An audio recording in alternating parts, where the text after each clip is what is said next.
तो देखिएगा तो आपको फ़ायदा होगा। What is fact, what is question of fact and what is question of law. इन तीनों चीज़ों को हम दो इलस्ट्रेशंस के ज़रिए, दो एग्जांपल्स के ज़रिए आपको इसका अंडरलाइन आइडिया, इसकी बेसिस और इसका कॉन्सेप्ट जो है वो हम क्लियर करेंगे इंशाल्लाह। तो हम स्ट्रेट अवे अपनी क्रिमिनल लॉ पे जो हमने एक एग्जांपल ली है, इसमें हम देखते हैं कि फैक्ट्स कैसे हैं और क्वेश्चन ऑफ फैक्ट क्या है और क्वेश्चन ऑफ लॉ जो है वो कौन करेगा, कौन डिटरमिन करेगा और ये कैसे होता है। X a shopkeeper was robbed and injured by two robbers in presence of customers. अब मिसाल ये है कि एक दुकानदार है एक्स और उस दुकान पे वो अपने कस्टमर्स को डील कर रहा है, तो उसी दौरान दो रॉबर्स आ जाते हैं who were armed with weapons, और वो आते ही उन्होंने जो है वो उन्होंने कहा कि जो कुछ आपके पास है वो निकाल दें। इस पे शॉपकीपर एक्स ने थोड़ा रेजिस्ट किया और उसकी रेजिस्टेंस का जो आउटकम था वो कुछ इतना अच्छा नहीं था। उसको एक फायर शॉट जो है उसके नॉन वाइटल पार्ट पे, राइट लेग पे लग गया और वो जो नकदी उनके पास अवेलेबल थी, जो बिलोंगिंग्स थी उनकी कस्टमर्स के पास भी, वो लेके तो वो they fled away from the scene, वो भाग गए। अब इस मिसाल में आपको ये देखना चाहिए कि कस्टमर्स का in the form of witnesses उधर होना ये एक फैक्ट है, रॉबर्स का उधर पहुंचना वाइल आर्म्ड विद वेपन्स ये भी एक फैक्ट है, और शॉपकीपर का इंजर होना और नकदी का ले जाना या वो जो भी बिलोंगिंग्स थी और उसके बाद भाग जाना, ये सारे फैक्ट्स हैं। अब इन सारे फैक्ट्स को सम अप करेगा इंजर्ड, अगर ख़ुद वो कंप्लेनेंट है तो वो एफआईआर में ये सारे कंटेंट्स लिखवा देगा। एक डिफरेंट वर्डिंग के साथ वो कह देता है कि भाई मैं फ़लाँ वल फ़लाँ हूँ, फ़लाँ जो है मोहल्ले का रहायशी हूँ, फ़लाँ शहर का रहायशी हूँ, शरीफ आदमी हूँ, और फ़लाँ चौक में मेरी जो है वो दुकान है, तो फ़लाँ टाइम पे फ़लाँ दिन इतने बजे वो जो है वो दो रॉबर्स आ गए कि मैं अपने वो कस्टमर्स को डील कर रहा था और उनके पास देवर मफल्ड फेसिस, और उन्होंने आते ही जो है वो गन पॉइंट पे हमसे नकदी भी छीनी और थोड़ा सा हमें वो एट रेजिस्टेंस जो हमने शो की तो मुझे वो ज़ख्मी करके तो वो भाग गए। वही फैक्ट्स हैं जो एफआईआर का पार्ट बन गए हैं, उसका मतन बन गए हैं, उसके कंटेंट्स बन गए हैं। तो आप एक सेंस में ये भी कह सकते हैं कि फैक्ट्स वो होते हैं जो आप एक वकील को ज़रूरत होती है अपने आर्गूमेंट्स को सपोर्ट देने के लिए, तो वो सारे वो जो हैं फैक्ट्स कहलाते हैं। लेटर ऑन क्या हुआ, इसी एफआईआर के रिज़ल्ट में वो जो रॉबर्स हैं वो गिरफ़्तार कर लिए गए, और गिरफ़्तारी के बाद at the time of framing of charge both of them pleaded not guilty. उन्होंने कहा कि हम गिल्टी नहीं हैं, हमारा कोई लेना देना इस अक्रेंस से नहीं है और हम बिल्कुल मासूम हैं। चार्ज फ्रेम हो गया। अब उनका सबसे पहले तो ये देखते हैं कि उनका eight the very time of denial, जिस वक्त उन्होंने उसका वो प्लीड नॉट गिल्टी किया कि हम कसूरवार नहीं हैं, that has become question of fact, that has become the central point, कि जिस सेंट्रल पॉइंट को देखते हुए जो कंट्रोवर्सी बनी है, in fact this is a controversy between two parties, कि एक साइड पे स्टेट इन्वॉल्व है, एक साइड पे सब्जेक्ट इन्वॉल्व है, तो उसमें इस that will be called question of fact. अब at the very time framing of charge के वक्त कोर्ट जो है वो सेक्शन 392 इंसर्ट करती है, और for injuring the shopkeeper section 324 जो है वो भी ऐड हो जाता है। That is question of law.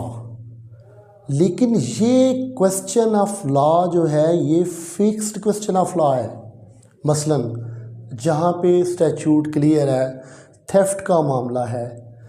Robbery है, डकैती है, चीटिंग है, क्रिमिनल मिसअप्रोप्रिएशन है। तो court at the time of framing of charge court को पता है कि ये फिक्स जो है वो क्वेश्चन ऑफ लॉ है, तो इसको इसकी डिटर्मिनेशन के लिए भी नहीं जाना चाहिए। लेकिन इस केस में ये हुआ कि प्रोसिक्यूशन ने उनका जो प्रीवियस रिकॉर्ड है, उनकी पुरानी जो कन्विक्शंस हैं जिसमें उनको सज़ा हुई थी, नंबर ऑफ़ FIRs भी पेश की, और जिन 2-3 केसेस में उनको सज़ा हुई थी रॉबरी करते हुए उसके बाद ट्रायल में, तो वो केसेस भी उन्होंने पेश किए। Now this is the point where question of law, उनकी एनहेंस्ड पनिशमेंट जो है at the end of trial अगर उनको दी जाएगी, तो उस क्वेश्चन को डिटरमिन किया जाएगा बाय कोर्ट। एक बात आपको one should remember this thing कि question of law is in exclusive domain of court. Court ने क्वेश्चन ऑफ लॉ को देखना है क्योंकि applicability of law is the concern of a legal mind. कोई लीगल माइंड ही एप्लीकेबिलिटी ऑफ प्रोविजंस को देखेगा, हाउ इट इज़ इंटरप्रेटेड, उसकी तशरीह भी आ जाएगी, और वो कैसे अप्लाई होगा, ये सारी चीज़ें जो है ये क्वेश्चन ऑफ लॉ के ज़ुमरे में आती हैं। अब इस एक मिसाल से आपने फैक्ट्स भी देखे, question of facts at the time of framing of charge जो कंट्रोवर्सी अराइज हुई कि उन्होंने प्लीड नॉट गिल्टी किया एलिगेशन आने के बाद, और उसके बाद आपने क्वेश्चन ऑफ लॉ को भी देखा कि क्वेश्चन ऑफ लॉ क्या है। अब हम दूसरी मिसाल भी लेते हैं, ऑन सिविल साइड हम इसको देख लेते हैं। एक चीज़ मैं आपको क्लियर करना चाहूँगा कि question of law during trial, शहादत के वक्त अगर कोर्ट ये कहती है कि भाई आप वकील साहब ये सवाल पूछ सकते हैं इन क्रॉस एग्जामिनेशन या नहीं पूछ सकते, ये सेकेंडलेस नेचर का क्वेश्चन है, ये अनरीज़नेबल है, या आप गवाह को लीड करने की कोशिश कर रहे हैं, तो ये सारी चीज़ें भी जो हैं ये क्वेश्चन ऑफ लॉ होगी जो कोर्ट डिटरमिन करेगी। इवन आप यहाँ तक कह सकते हैं कि अगर कोर्ट क्वेश्चन करती है, उसके अलावा अंडर आर्टिकल 161 उसमें कोई कंट्रोवर्सी आती है, कोई ऑब्जेक्शन रेज होता है, कोई ऑब्जेक्शन सस्टेन रहता है या आगे चलता है, तो सारी ये चीज़ें जो हैं ये क्वेश्चन ऑफ लॉ ही कहलाएंगी। अब सिविल लॉ की एक मिसाल लेते हैं। A filed a suit for specific performance against B for contract regarding a property.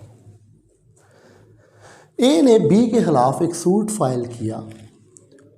और उनका एग्रीमेंट हुआ। एग्रीमेंट में उसने ये कहा कि मेरा एग्रीमेंट हुआ, 3 लाख रुपए में मैंने ये प्रॉपर्टी सेल की और 2 लाख रुपया मुझे जो है वो मिल गया और मैंने पोजेशन जो है वो डिलीवर कर दी बी को। अब 1 लाख रुपया स्टिल पेंडिंग है और जो हमारी वो डेडलाइन मुकर्रर हुई थी उसमें मैंने जो है वो ओनरशिप ट्रांसफ़र करनी थी और उन्होंने मुझे बकाया रकम देनी थी जो उन्होंने ना दी। अब इन्हीं फैक्ट्स को लेके, अब फैक्ट्स क्या है कि वो दावा में वो जाता है, वो कहता है कि इन गवाहान की मौजूदगी में फ़लाँ टाइम फ़लाँ जगह इतने लाख का सौदा हुआ और ये मुझे कॉज ऑफ एक्शन अराइज हुई, तो उसके बाद मैंने जो है वो दावा कर दिया। उसके जवाब में जवाब दावा आता है, बी जवाब दावा देता है। तो बी जवाब दावे में ये कहता है, पहले तो वो सिरे से इनकार कर देता है इस एग्रीमेंट से, उसके सिग्नेचर से भी इवन वो जो है वो कहता है कि मेरे सिग्नेचर्स भी नहीं हैं, ये एग्रीमेंट हुआ ही नहीं। एक बात वो और करता है, वो ये कहता है कि इसी नेचर का सूट पहले भी इसी ए ने मेरे ख़िलाफ़ किया था और कोर्ट ऑफ कॉम्पिटेंट ज्यूरिस्डिक्शन ने उसका ये दावा जो है वो खारिज कर दिया। ये वो अपने रिटन स्टेटमेंट में, जिसको आप जवाब दावा बोलते हैं, उसमें वो लेता है। अब उसका जवाब दावा देना और रिफ्यूज़ल फ्रॉम दैट कॉन्ट्रैक्ट, उसका ये कह देना कि मेरा इससे कोई कॉन्ट्रैक्ट हुआ नहीं है,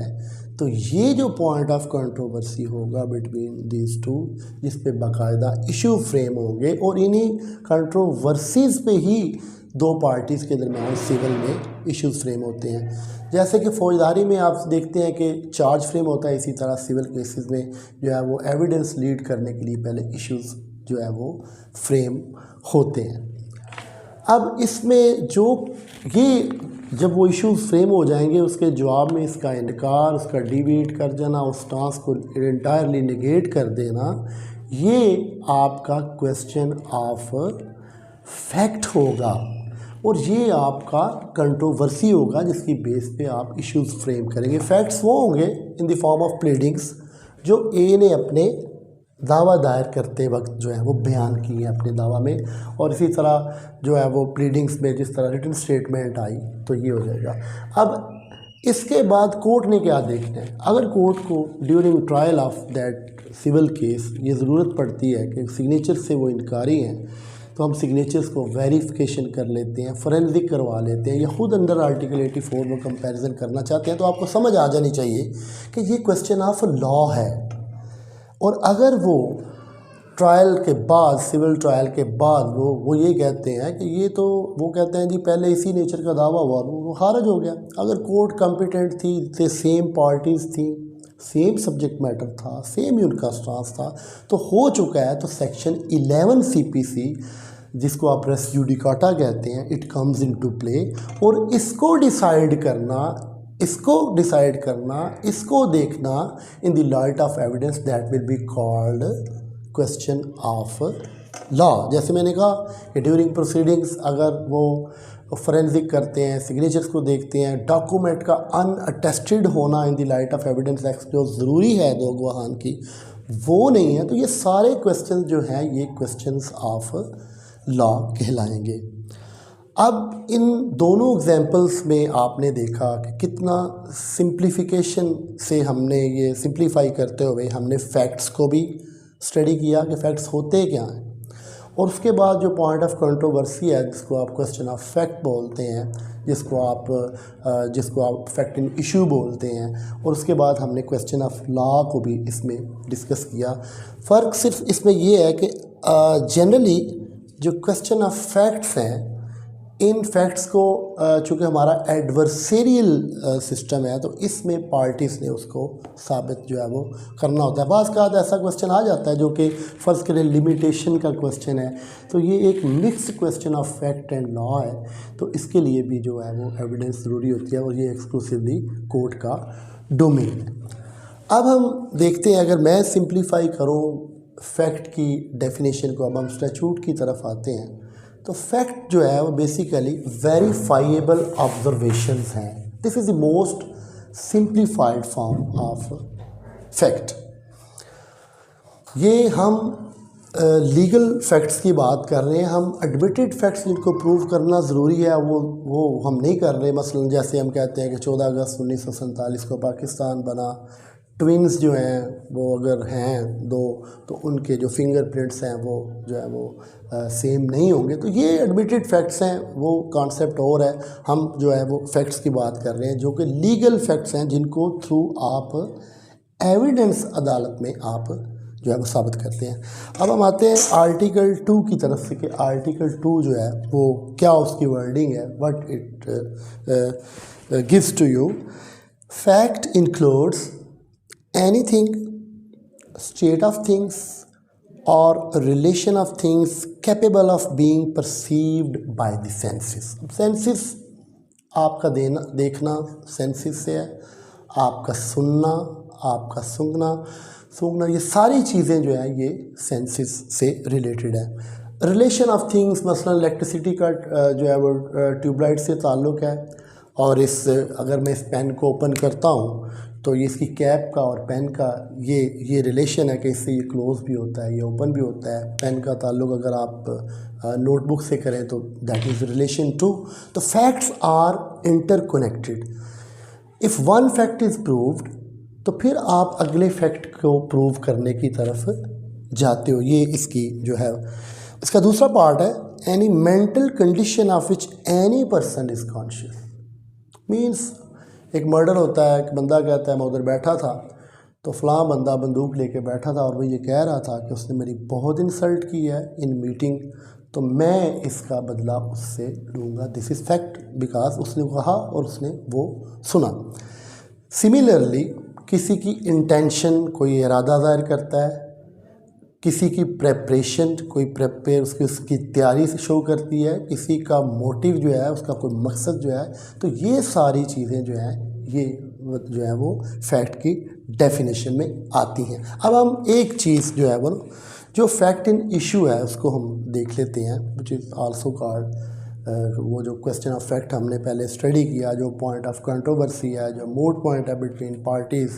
और जो कॉर्नर स्टोन है किसी लिटिगेशन का, जिसको आप कॉल ऑफ एक्शन भी कहते हैं, जिसको आप कहते हैं कि ये मसला है जी इन दोनों के दरमियान, अगर ये इस तरफ चला गया, टिल्ट कर गया, तो ये पार्टी जीत जाएगी, अगर इस तरफ चला गया तो वो पार्टी जीत जाएगी। The expression fact in issue includes any fact from which either by itself or in connection with other facts the existence, non-existence, nature, extent or any right, liability or disability asserted or denied in any suit or in proceedings। तो एक तरफ पे assertion है, एक party assert कर रही है, दूसरी पार्टी डिनायल कर रही है, तो that is fact in issue.